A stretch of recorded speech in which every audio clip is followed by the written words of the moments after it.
Me gustaría, mis hermanos, que ustedes me acompañen en esta mañana al Evangelio según San Lucas, capítulo 7.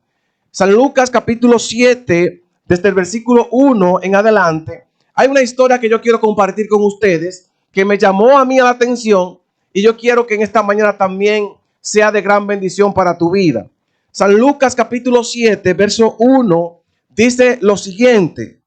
Dice aquí la palabra, después que terminó, aquí está hablando de Jesús, después que terminó toda su palabra al pueblo que él oía, entró en Capernaum. Y el siervo de un centurión, a quien éste quería mucho, ¿estaba qué?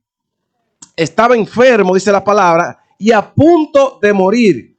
Cuando el centurión oyó hablar de Jesús, gloria a Dios, dice aquí, le envió unos ancianos de los judíos rogándole que viniera y sanara a su siervo. Ellos se acercaron a Jesús y le rogaron con solicitud, diciéndole, es digno de que le conceda esto. ¿Qué le dijeron los ancianos? Que era digno, ¿verdad que sí? Era digno de que le conceda esto, porque ama nuestra nación y nos edificó una sinagoga. Escuchen bien la palabra. Dice el verso 6, Jesús fue con ellos, pero cuando ya no estaba lejos de la casa, el centurión envió a él unos amigos diciéndole ¿cómo? Señor, no te moleste, pues no soy ¿qué? Acá y entonces, ¿es digno o no es digno? Porque dice la palabra que decían unos ancianos que era digno y ahora la misma persona dice que yo no soy digno, ¿verdad? Eso vamos a estudiar más adelante ahora, no se preocupen. Dice que no era digno de que entres bajo mi techo, por lo que ni aún me tuve por digno de ir a ti. Pero di la palabra y mi siervo será sanado, pues también yo soy hombre puesto bajo autoridad y tengo soldados bajo mis órdenes. Y digo a este ve y este va, y al otro ven y este viene. A mi siervo haz esto y lo hace. Al oír esto, Jesús se maravilló de él y volviéndose dijo a la gente que lo seguía, os digo que ni aún en Israel he hallado tanta fe. Y al regresar a casa, los que habían sido enviados hallaron sano al siervo que había estado como enfermo. Gloria a Dios y alabado sea el nombre del Señor en esta mañana. Hermanos, esta historia que acabamos de leer en esta mañana es una historia muy interesante. Es interesante porque de los 4 evangelios que ustedes conocen, Mateo, Marcos, Lucas y Juan, solamente aparece esta historia en 2 de los evangelios. Está en Mateo capítulo 8 y está aquí en San Lucas capítulo 7. Ahora dice aquí la palabra de Dios que Jesús encuentra la fe más grande de todo su ministerio en un hombre, un centurión. Ahora la pregunta es, ¿qué era un centurión en la Biblia? Porque yo sé que ustedes han escuchado esa palabra. Yo cuando no era cristiano escuché esa palabra centurión y yo lo confundía con cinturón, porque son parecidas. Yo pensaba que era un cinturón que usaba. Lo cierto es, mis hermanos, que un centurión en la Biblia era un oficial de gobierno romano que tenía bajo su mando de 80 a 100 soldados. Él dirigía un pelotón, por así decirlo. Por eso era llamado centurión. La palabra centurión viene de centuria o de 100 personas. Entonces, este hombre era un centurión del ejército romano. Era un hombre gentil. Ahora bien, como era un hombre gentil, era un hombre pagano, un hombre que no conocía a Dios, era un hombre que por defecto, así por su nación, adoraba dioses paganos. Yo sé de paso, los romanos tenían varios dioses, varias deidades, porque era politeísta. Eran personas que creían en varios dioses. Entonces, ellos adoraban al dios Júpiter, adoraban a Marte, porque ellos creían que los planetas en ese entonces que se conocían eran dioses. Adoraban la luna, adoraban el sol, adoraban el águila porque la veían volando por encima. O sea, eran tantas creencias que tenían las personas de la antigüedad y todos esos dioses paganos, ellos lo adoraban. Ahora, este hombre, según lo que vemos en el relato bíblico, no conocía a Dios. Ahora, me llama la atención, mis hermanos, que dice la palabra que este hombre había construido una sinagoga, una iglesia para los judíos. Es interesante, hermano, como un hombre gentil, como un hombre pagano, un hombre que no conoce a Dios, tiene la bondad, tiene la misericordia, la gentileza de construir una iglesia para Dios. Era un hombre generoso, ¿verdad? Pero también me llama la atención que dice la palabra que él no conocía a Jesús. Él nunca vio a Jesús predicar. Nunca vio un sermón de Jesús. Incluso cuando la multitud acompañaba a Jesús en todo su ministerio, nunca se registra que este hombre andaba con Jesús. No fue una campaña de Jesús. Déjeme decirle que hay muchas personas hoy en día que no conocen a Jesús. ¿Ustedes sabían eso? Hay personas que conocen de Jesús. No es lo mismo conocer de Jesús que conocer a Jesús, ¿verdad? Cuando usted conoce a alguien, usted dice, yo conozco a fulano, es que ya usted tiene algo íntimo con esa persona, tiene una relación con esa persona. Cuando usted conoce de una persona, es que le han contado, posiblemente mal contada la historia. Por eso es que muchas veces nosotros, cuando vemos a un ser humano a simple vista, comenzamos a buscarle defectos, comenzamos a decirle, a esa persona me cae mal, esa persona sí es sangrú, como decimos los dominicanos. Entonces, mis hermanos, a veces tenemos nosotros un concepto preconcebido de una persona sin haberla tratado. Y hay muchas personas así que desde ver una persona, ya esa persona me cayó mal, yo no quiero nada con esa persona. Y cuando usted la conoce, usted dice, wow, pero esta persona es diferente.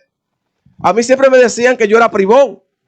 Y era porque yo no hablo, yo soy, aunque ustedes no me vean así, yo siempre he sido un poco tímido. Me he soltado después que conozco a Dios. Pero antes yo era muy, pero muy tímido. Para yo pararme de un asiento, había que levantarme. Entonces a veces la persona tiene un concepto de uno, esa persona me cae mal, pero no la conoce, no la trata.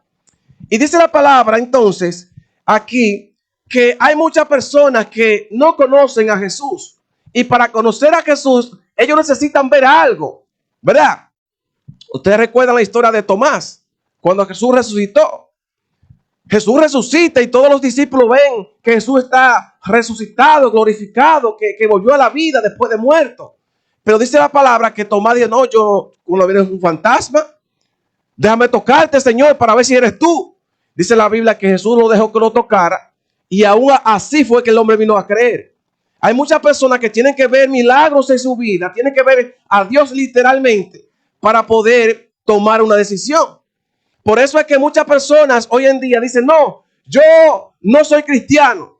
Y cuando yo me entregue al Señor es cuando Dios me toque. Si Dios no me toca, si Dios no me llama, yo no me voy a entregar al Señor. Otros dicen, no, porque yo estoy muy joven, yo tengo que gozar mi vida. ¿Cómo es posible que yo, siendo un joven de unos 10, 15, 20 añitos, me voy a meter en una religión para tener ciertos protocolos que tienen las iglesias? Yo voy a parar a ser un hombre mayor de edad, una persona ya vieja, ¿verdad? Una persona adulta en gran manera para entregarme al Señor. Déjame decirte, hermanos queridos, que en la Biblia, la palabra de Dios, encontramos personas como Joás, que se entregó al Señor a los 7 años de su vida. Encontramos al mismo Josías, dice la palabra, que fue rey de Israel a los 8 años. Encontramos a Manasés, según la palabra de Dios, que a los 12 años fue rey de Israel. Para tú entregarte al Señor, no tiene que tener edad. Solamente abrirle tu corazón y decirle, Señor, heme aquí. Yo te voy a servir de todo corazón.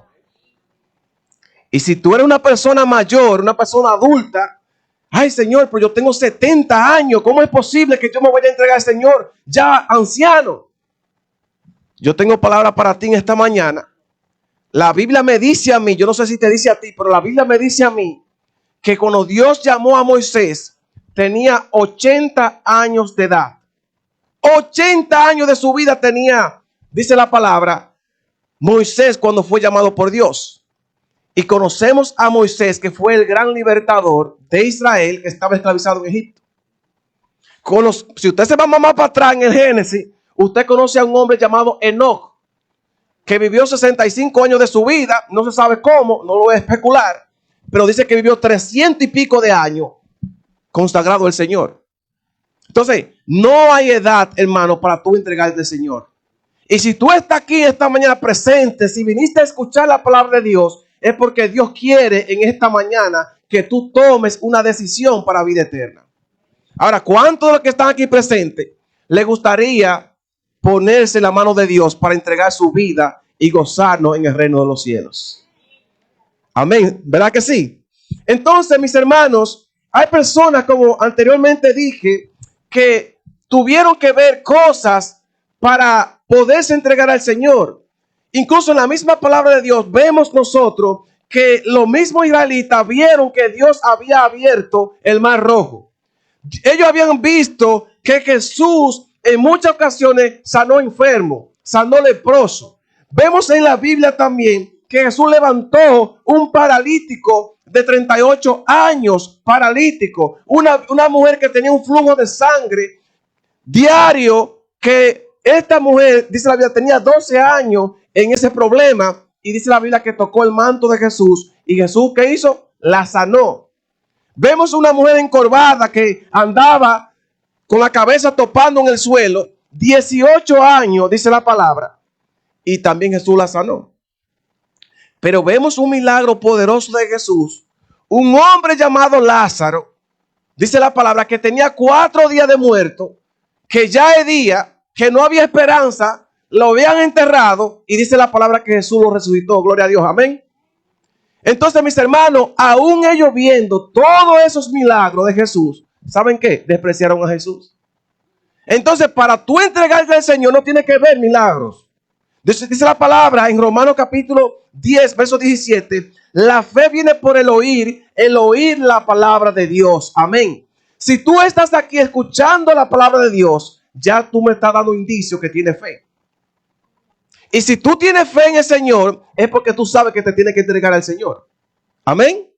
Entonces, mis hermanos, con tan solo oír de la palabra de Dios, es un punto ya para ir sellando tu vida para vida eterna.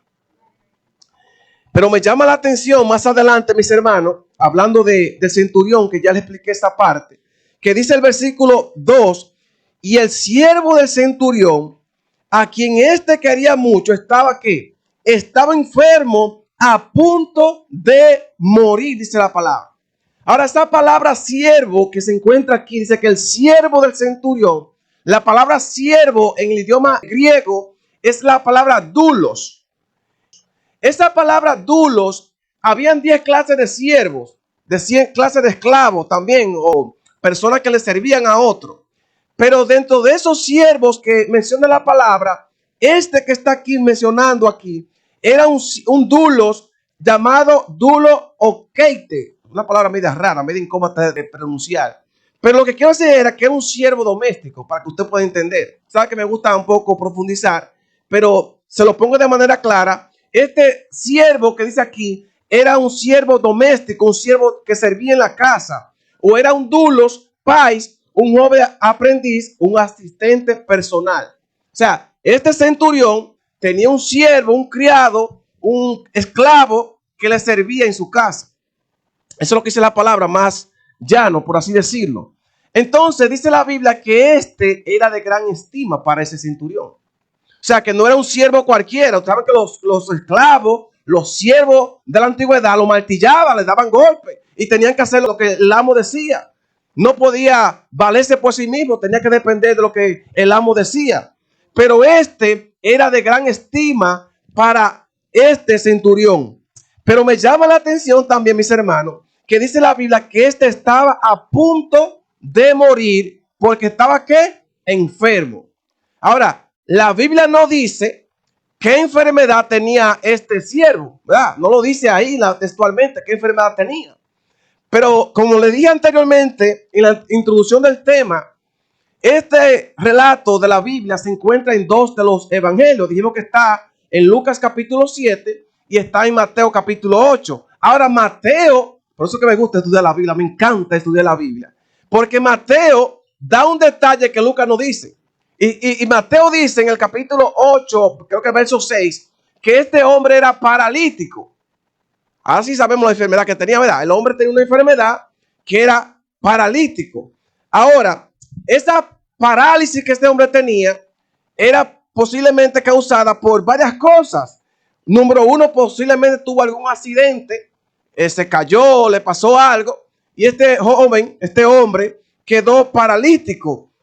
Pero también, mis hermanos, podemos nosotros ver que también habían enfermedades en la antigüedad que la persona no podían tener tratamiento para ese tipo de enfermedad porque eran enfermedades muy malas, por así decirlo, y esta persona posiblemente se enfermó de alguna enfermedad contagiosa y lamentablemente se enfermó que estaba a punto de morir. Bueno, en el texto griego dice que estaba agonizando, porque nosotros lo leemos muy bonito, dice estaba a punto de morir, pero no se va a morir. No, el texto griego dice que estaba agonizando, estaba ya en las últimas, estaba más de aquel lado que de este lado, para ponerse en español.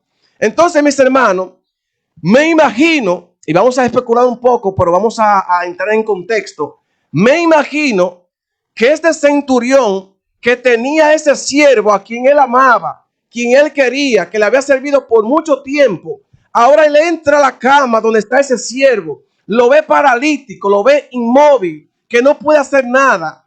Y ahora este hombre se compadece y dice, wow, pero se va a morir mi siervo, a quien yo amo, a quien yo quiero. Pregúntale a un hijo que tiene a su madre viva y su madre está en cama de muerte, a ver si quiere que su madre se muera. Usted hace todo lo posible y hasta lo imposible para que su madre o su padre se sane, ¿sí o no? Si un hijo cae enfermo, ya usted sabe que es una enfermedad terminal o una enfermedad cualquiera, hasta una gripecita, arrancamos una vez para el médico, ¿verdad? A tratar de buscar la solución para esa persona, porque cuando nosotros amamos a alguien, tenemos que demostrar ese amor, ¿verdad que sí? Tenemos que demostrarle que lo amamos, que lo queremos y estamos allí con esa persona hasta que esa persona muera, si es de morir. Hermano, cuando usted ama a alguien, cuando usted ama a un ser querido, usted hace todo lo posible para que esa persona se sane. Y yo me imagino a este centurión, hermano, que quería ese siervo, que lo amaba, buscando todo tipo de médicos para sanar a ese siervo. Yo me imagino que buscó la mejor medicina de esa época, las mejores pastillas, las mejores inyecciones o la hierba que se utilizaban en ese tiempo para sanar a esa persona. Pero un día, escúchenme esta palabra, pero un día los médicos le dijeron a ese centurión, de mi parte, yo no puedo hacer absolutamente nada. La medicina que he estudiado, los conocimientos que tengo, todo lo que he buscado, no ha podido sanarlo y ya yo no puedo hacer nada. Yo no sé si en esta mañana ustedes tienen algún familiar, algún amigo, algún vecino, algún pariente que lo diagnosticaron con alguna enfermedad incurable y que ya el médico lo diagnosticó que no hay solución para esa persona. Yo no sé si en esta mañana estoy hablando para alguien que nos está viendo a través de las diferentes plataformas digitales, que sabe que tiene problemas en su vida, tiene algo en su vida que no puede solucionar por sí mismo. Y ha buscado otros métodos, ha buscado diferentes tipos de métodos para sanar su situación, pero hasta este momento no ha podido hacer nada. Hay personas, mis hermanos, que van tan allá de las cosas posibles para el ser humano, que van hasta los brujos, acuden a la brujería, a la hechicería, a buscar un remedio para sanar a cierta persona, para que el marido que se me fue regrese a mis brazos, o mi esposa me abandonó, o busquen la manera, mis hermanos, con medios ilícitos para buscar solución en su vida. Y como le dije, mis hermanos, hay muchas personas que se le acabó la esperanza. Ya no tienes esperanza en este mundo. Dice, ya yo soy una persona que tengo 50, 60 años y yo voy a morir sola porque mi esposo un día me abandonó o mi esposa me abandonó. Yo soy una persona que no tengo esperanza porque mis hijos están en las drogas. Yo soy una persona que no tengo esperanza porque el médico dijo, ya, hasta aquí, vas a morir, no hay solución. Si tú te encuentras en esta mañana, en esa postura, en esa posición, que siente que no hay salida para tu vida, déjame decirte en esta mañana, bajo el poder del Espíritu Santo, que hay una solución para ti. Hay una solución para tu vida en esta mañana, mi hermano querido que está aquí presente. Y la solución que yo te tengo está aquí en San Lucas capítulo 7, versículo 3. Y acompáñeme allí para que usted lea esa lectura. San Lucas capítulo 7, verso 3 dice, cuando el centurión oyó hablar de Jesús, diga alabado sea el nombre de Dios en esta mañana. Cuando el centurión oyó hablar de Jesús, hermano, Jesús es la solución para tu vida. Jesús es la solución para tus problemas. Si tú crees que tienes mucha edad y que te vas a morir sola, cásate con Cristo Jesús. Cásate con Cristo Jesús, hermano, porque es el matrimonio más hermoso que tú puedes tener.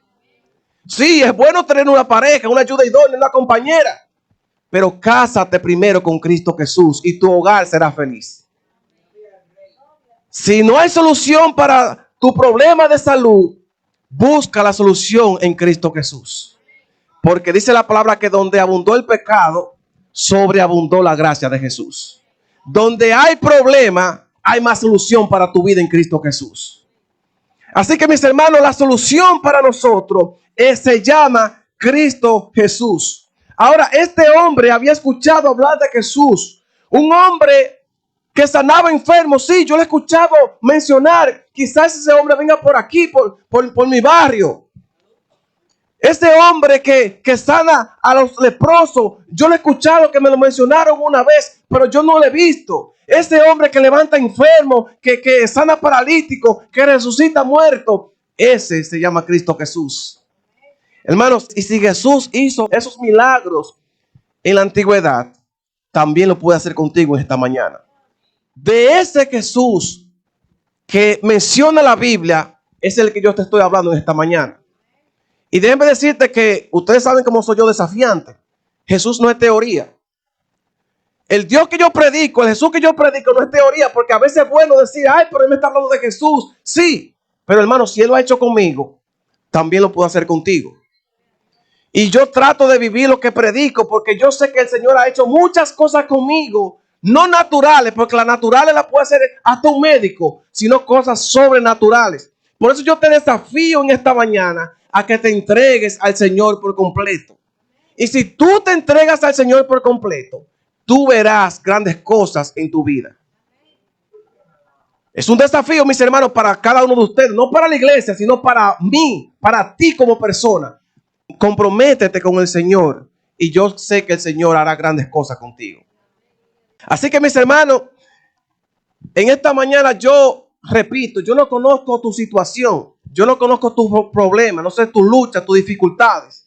Pero si estás aquí y me estás escuchando por YouTube o por Facebook o alguna otra plataforma, Jesús es la solución para tus problemas. Jesús es la solución para tu vida. Pero dice aquí el versículo número 3, al final dice aquí, cuando el centurión oyó hablar de Jesús, le envió unos ancianos de los judíos rogándole que viniera y sanara a su siervo. Ellos se acercaron a Jesús y rogándole con solicitud diciendo, escuchen bien ahora, es digno de que le conceda esto porque ama nuestra nación y ha edificado una iglesia o una sinagoga. Ante los ojos de los ancianos, de los líderes de aquellos tiempos, del pastor, de Yorín, el anciano, de Daniel, de los diaconisas, diáconos, este hombre era ¿qué? Digno. No solamente era digno porque amaba la iglesia, porque también era dadivoso y construyó un templo para el Señor. Y hermano, y así hay muchas personas. Yo vi recientemente, no sé si es verdad la noticia, pero vi recientemente que una artista, me voy a saber el nombre, urbana de allá de República Dominicana, construyó una iglesia, no se sabe, no sé de qué religión, pero construyó una iglesia para el Señor. Pero ella canta dembow, canta ese tipo de música. Y hay personas, mis hermanos, que de vez en cuando le dejan caer algo a la iglesia y no son cristianos, son personas caritativos. Si Dios te ha regalado, si Dios te ha dado, hermano que me escucha, y tú no eres de la iglesia, es bueno que tú le regreses a Dios lo que es de Dios. Porque la Biblia dice que Dios es el dueño del oro y la plata, ¿verdad? Todo le pertenece a Dios. De Jehová es la tierra y su plenitud, el mundo y lo que en él habita. Entonces todo de Jehová. Y no importa que tú no seas cristiano, si tú puedes contribuir algo para Cristo, hazlo. Ahora, lo que yo quiero que tú tengas claro en esta mañana es que tus dádivas, tus regalos que le da la iglesia no te van a salvar. Porque a veces pensamos, por lo que yo doy en la iglesia, porque yo doné una iglesia al Señor, el Señor me va a salvar. No. La Biblia dice que la salvación no es por obras. La salvación es por gracia. Amén. Pero la fe sin obras, ¿qué dice la Biblia? Es muerta. Entonces tenemos también que contribuir con la obra de Dios. Entonces, aunque no te va a salvar, tienes un punto a favor, por lo menos, ¿verdad? Porque si tú estás contribuyendo para las cosas de Dios, te está diciendo que tú tienes temor de Dios. Y si tienes temor de Dios, en algún momento de tu vida vas a entregarte al Señor. Entonces, mis hermanos, debemos nosotros ser caritativos con las cosas de nuestro Dios. Dice aquí que era una persona que había construido una sinagoga. Dice verso 6. Jesús fue con ellos, pero cuando ya no estaba lejos de la casa, el centurión envió a él unos amigos diciéndole: Señor, no te moleste, pues no soy ¿qué? No soy digno de que entres a mi casa, mis hermanos. Este hombre se consideraba indigno delante de la presencia de Dios. Él dice: no soy digno de que entres a mi casa. Oh, hermanos queridos, cuántas personas hoy en día son así mismo como esta persona que se siente indigno delante de la presencia de Dios. Por varias ocasiones, a mí, varias personas cuando vivía en República Dominicana me decían a mí: Yeuri, ora por mí, porque yo sé que Dios no me va a escuchar, pero como tú eres cristiano, Dios te escucha a ti. Aunque se escucha bonito, hermano querido, déjame decirte que Dios no me escucha solamente a mí. Dios escucha a cualquier persona que se arrodille, que se humille ante Él, que busque su presencia. Dios lo va a escuchar, amén. O sea, no importa la persona que sea, Dios te escucha, hermano querido. Aunque tú sientes que no, Dios te escucha. Dios no escucha al cristiano, Dios escucha a cualquier tipo de persona. Por eso es que muchas personas hoy en día también dicen: yo no voy a esa iglesia porque a esa iglesia hay que ir bien vestido. Hay que ir con una falda larga o hay que ir en traje y corbata. Hace un tiempo yo invité a un amigo, compañero de trabajo. Él vino aquí y yo le hice la invitación. Y él me dijo a mí: pero oye, dime cómo tengo que ir vestido. Porque para la iglesia que voy para allá, tú me dices que tengo que ponerme algún trajecito o algo. Porque yo quiero ir para allá, tú sabes, y no quiero dar mala impresión, ¿verdad? Y yo le dije solamente una palabra: ve como tú pienses que va a escuchar la palabra de Dios. Ve tal y cual como Dios te tiene ahora mismo, ve a recibir la palabra de Dios.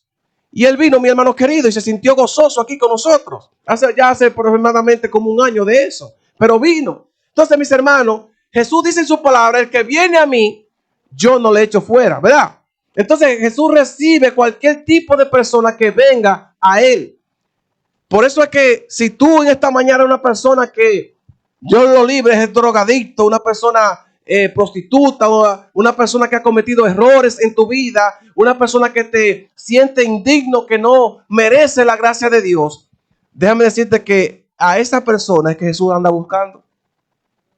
La Biblia dice que Jesús vino a buscar y a salvar lo que se había perdido. Y a Jesús no le importa tu condición actual. Jesús lo que quiere es que tú le entregues tu corazón esta mañana. No importa cómo tú vengas, ven a Jesús, hermano querido, así como tú estás.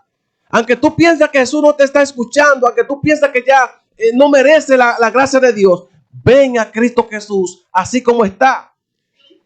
Hay una expresión, una frase que usamos mucho los dominicanos. Yo no sé cuántos aquí son dominicanos, pero quizá en otros países de ustedes han escuchado esta frase. La frase que utilizamos los dominicanos es que se dice que en el camino se arregla la carga. Si no me entienden la frase, lo que somos del campo, usamos un animalito que le llaman el burro o el asno. Ustedes lo conocen, ¿verdad? Al asno, al burro, siempre que somos de campo, para cargar cacao, para cargar aguacate, le ponemos 2 álganas. A veces cuando íbamos a buscar leña también al conuco, le ponemos una carga, la amarramos. Pero a veces en el camino el burro iba tambaleando y la carga se iba de lado. Entonces había que volver a amarrar en el camino o a enderezarla para que no se cayera. Entonces uno del campo que ya tiene experiencia, uno amarraba como pudiera las álganas con los aguacates, porque en el camino que se arreglaba la carga como quiera. Entonces, hermano, tú vengas a Jesús como tú estás, que en el camino se va a arreglar tu carga. La Biblia habla del proceso de la santificación. ¿Saben qué es lo que es santificación? Que ninguno somos santos. Que la santidad se adquiere durante usted va caminando en el camino de Dios. Yo tengo 13 años en el evangelio, por la gracia de Dios. Hay personas que tienen mucho más y pueden testificar lo mismo que yo no soy perfecto. Yo tengo mis defectos como un ser humano, caído, pecador. Pero aún así me mantengo en el camino de Dios hasta que Cristo venga. Es así, mis hermanos. No somos perfectos, pero usted busca la santidad poco a poco, porque esto es un camino. Por eso es que cuando una persona se bautiza en la iglesia, no podemos decirle, mira, tú tienes que quitarte los aretes, tú tienes que quitarte esa cadena, tú tienes que ponerte una falda larga. No, hermano querido, ven así, que con el tiempo Jesús te la va a quitar. Y yo recuerdo ese día tan maravilloso cuando yo me bauticé, allá por los años 2013. Yo recuerdo que en ese año yo tenía una cola por aquí como Arkeli. Cada vez que yo voy a Arkeli me reflejo en mí. Lo mismo que yo voy a Arkeli me reflejo en mí, porque incluso tenemos la misma cabellera, aunque yo estoy pelado, recorte bajo. Yo tenía risito así mismo, como él. Y yo recuerdo que yo tenía mi cabellera así mismo larga. Y a mí no había que me quitar esa cola. Incluso cuando mi hermano se bautizó, que fue un año antes que yo, 2012, yo me bauticé en 2013. Mi hermano se bautizó primero y yo quería entregarme al Señor en ese mismo tiempo. Pero lo primero que yo pensé, si yo me entrego al Señor, hay que cortarse esta cabellera. Y yo mismo me había hecho una promesa de como 2 años anterior. Yo duré 2 años y 4 meses sin cortarme el pelo. Y yo me había hecho una promesa a mí mismo que yo no iba a cortarme el pelo jamás en la vida. Esa es la promesa que yo mismo me hice. Entonces, cuando llega esta campaña, el pastor Reyes predicando, el Espíritu Santo impacta mi corazón en ese tiempo. Yo tenía una decisión que tomar: o me bautizo o me recorto. Yo en ese momento decidí por mi cabello. Dije, no, yo no puedo recortarme porque a mí me gusta mi melena. Además, usted sabe que los elogios de las personas en esos tiempos, hombres, mujeres mayores, me decían, wow, pero yo fuera millonaria con ese pelo. Porque recuerden que mayormente, bueno, en mi caso yo me arreglaba mucho, me gustaba usar muchos productos, etcétera, etcétera. O sea, yo tenía buen mantenimiento en mi pelo. Y así, mis hermanos, yo no quería recortarme el pelo. Andaba con mi cabello así, bien bonito. Pero un día me encontré con un texto bíblico. Un día me encontré con un texto de la Biblia. Pero a mí me bautizaron mis hermanos con mi pelo largo. ¿Ustedes sabían esa historia? Yo hice mi poza. Allá en Dominicana, un río, una poza viene siendo el río que baja. Uno le pone piedra debajo, le hace una pared de piedra para atajarlo. Y el río comienza a llenarse porque no puede bajar más abajo. Y ahí en esa poza me hundieron. Y cuando yo subí del lago, yo me sentí a Jesucristo. Porque recuerda que la película de Jesús, nosotros vemos a Jesús con el pelo largo, ¿verdad? Y cuando Jesús sube del agua, se le ve esa melena por aquí atrás. Yo me parecía a Jesucristo así mismo. Yo decía, wow, el Espíritu Santo va a ascender conmigo, ante mí como paloma. Porque yo tenía la misma creencia como bautizado. Y tenía eso, mis hermanos, en mi concepto. Ahora, le voy a decir algo, mi hermano querido. Si a mí me hubiesen dicho, Yeuri, para bautizarte hay que cortarte el pelo, ¿sabe usted qué yo hacía? Yo creo que no estuviera predicando aquí en este momento. ¿Ustedes sabían eso? Porque para mí en ese tiempo el pelo era mayor que cualquier otra cosa. Entonces, mis hermanos, les quiero decir con esto que yo entré a la iglesia con defecto, con mis cosas que yo tenía del mundo. porque eso es cosa del mundo prácticamente. Y yo tenía ese concepto: si me dice que me recorte, no me voy a bautizar. Hasta que tomaron la decisión ese día: Jerry, hoy es el día, hay que bautizarte. No hay problema. Me metieron al agua, salí del agua, me bauticé y yo iba a mi iglesia con mi cabellera amarrada, con mi camisa manga larga y mi corbata. Todos los sábados iba yo a mi iglesia, los días de culto, bien trajeado. La gente me decía: oye, tienes que cortarte el pelo. Yo, cuando Jesús diga que me lo corte, yo me voy a cortar. ¿Sabes qué son la gente del mundo? No la de la iglesia. La iglesia nunca se opuso a que yo me quitara el pelo. Lo que me decían era la persona de fuera, porque el mundo anda vigilando a nosotros con lupa, ¿verdad? Pero yo seguía yendo a la iglesia con mi pelo largo. Un día me encontré con un texto bíblico que no lo voy a leer, solamente se lo voy a dar, que fue el texto que me marcó. Ese texto nunca lo he olvidado. Es 1 Corintios, capítulo 11, verso 14. Leí ese texto y dije: hasta aquí, ya Dios me habló a través de su palabra. Y cuando lo leí, ahí mismo decidí, 2 semanas después, me corté el pelo y ayer volví a cortarme el pelo nuevamente. Así que yo no paso más de 20 días sin cortarme el pelo. Por si acaso me crece como Sansón y derrumbo la pared, porque uno nunca sabe. Hermano querido, ven a Jesús tal como tú estás.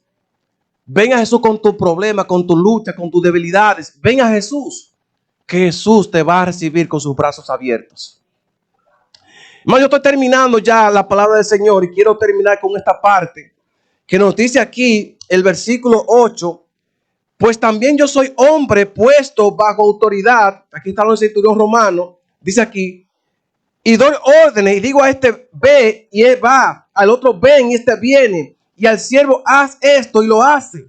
Dice el verso 9, que fue que me impactó cuando estudié este tema. Dice el verso 9: al oír esto, Jesús se maravilló de él, y volviéndose, digo a la gente que lo seguía: os digo que ni aún en Israel, o sea, ni en la iglesia adventista, escuchen bien lo que está diciendo, porque Israel es el pueblo de Dios, ni aún en la iglesia adventista había hallado tanta fe como la tenía este hombre. Y dice el verso 10: y al regresar a casa, los que habían sido enviados hallaron sano al siervo que había estado enfermo. Gloria a Dios.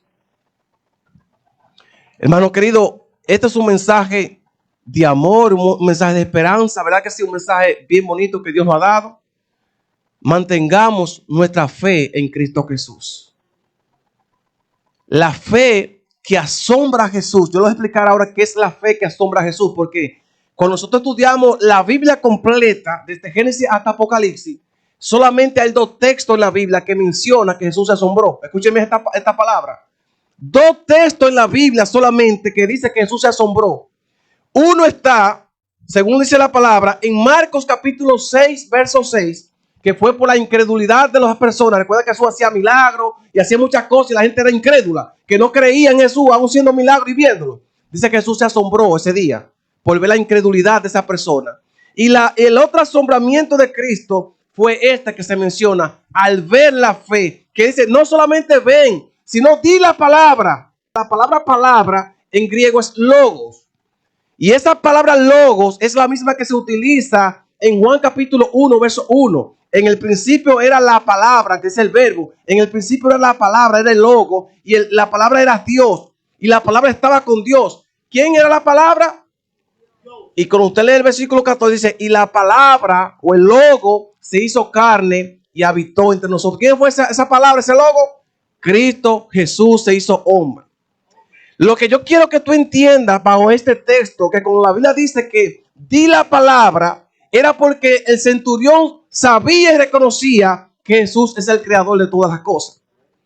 ¿Verdad que sí? Si usted lee allí en Colosenses capítulo 1, versos 15 al 17, la Biblia dice que por Jesús fueron hechas todas las cosas, las invisibles y las visibles, sea ángeles, potestades, todo fue hecho ¿por quién? Por Cristo Jesús. Así que él reconocía que la fe que él tenía por la palabra de Jesús podía sanar a su siervo. Y gloria a Dios que tan solo con la palabra de Jesús, ve, dice la palabra, el siervo fue sanado de su enfermedad. Ahora, mis hermanos, la pregunta que nos hacemos en esta mañana, ya para terminar, ¿cuál es la fe que asombra a Jesús? Como dice la palabra del Señor, porque dice el texto que Jesús fue asombrado, ¿verdad? Ahora, yo le voy a explicar brevemente, basado a la palabra, cuál es la fe que asombra a Jesús, porque la fe que asombra a Jesús no es que tú vengas a la iglesia todos los días. La fe que asombra a Jesús no es que tú seas el diácono, la diaconisa, el pastor, el primer anciano de la iglesia, no. Ni por los cargos que tú tengas. Esa no es la fe que asombra a Jesús. La fe que asombra a Jesús es la fe genuina, verdadera de tu corazón humillado. La fe que asombra a Jesús es creer sin condiciones. Aunque no hayan señales, aunque yo no vea, yo creo en el poder de Cristo Jesús. La fe que asombra a Jesús es la fe que ama sin fronteras. Tú sabes que nosotros como seres humanos tenemos barreras. Yo te amo hasta aquí. Incluso cuando cometemos un error, yo te perdono. Pero 10 años después que perdonaste a esta persona, ¿tú recuerdas lo que tú me hiciste hace 20 años atrás? ¿La perdonó sí o no? No. Dice la Biblia que cuando Jesús o Dios perdona, echa todo a lo más profundo del mar. Entonces, mis hermanos, dice aquí, amar sin fronteras, es decir, amar sin límite. La fe que asombra a Jesús es cuando una persona se humilla en medio de su grandeza. Hay personas que tienen grandes estatus sociales, pero aún así le sirven al Señor. Esa es la fe que asombra a Jesús. La fe que asombra a Jesús es la fe intercesora. Cuando la hermana Raquelina me dice a mi hermano Jerry, ora por mí. Y yo digo, hermana, lo que usted está pidiendo, Dios lo va a hacer. Esa es la fe, orar por los demás. Que lo que te duela a ti, tiene también que dolerme a mí, ¿verdad que sí? Esa es la fe que asombra a Jesús. La fe que asombra a Jesús es la confianza en la palabra de Dios. Cuando usted confía en esa palabra que usted dice, esa palabra tiene más de 2000 años, tienen 6000 años atrás que se escribió, los años que sea que se escribió la Biblia. Usted dice, wow, pero esa palabra era para un pueblo específico, será para Israel nada más, eso no me sirve a mí. No, la Biblia dice que la palabra de Dios es viva y eficaz y cada día se rejuvenece, ¿verdad? Entonces, la palabra de Dios, la Biblia, la expresión que Dios ha hecho con su palabra, pero fue escrita, esa es la fe que asombra a Jesús cuando tú aplicas la Biblia a tu diario vivir. La fe que asombra a Jesús es cuando se mueve por amor y no por mérito. La fe, por último, que asombra a Jesús es permanecer firme aún en las pruebas y tus dificultades. Esa es la fe que asombra a Cristo Jesús. Para despedirme esta mañana, yo quiero hacer un llamado, mis hermanos. Yo quiero ver las personas que están aquí presentes, que quieren ponerse en esta mañana en las manos de Cristo Jesús y decirle, Señor, aunque yo sé que no te puedo ver con mis ojos carnales visibles, yo todavía creo que tú existes. Yo creo que tú le has hablado a mi vida en esta mañana.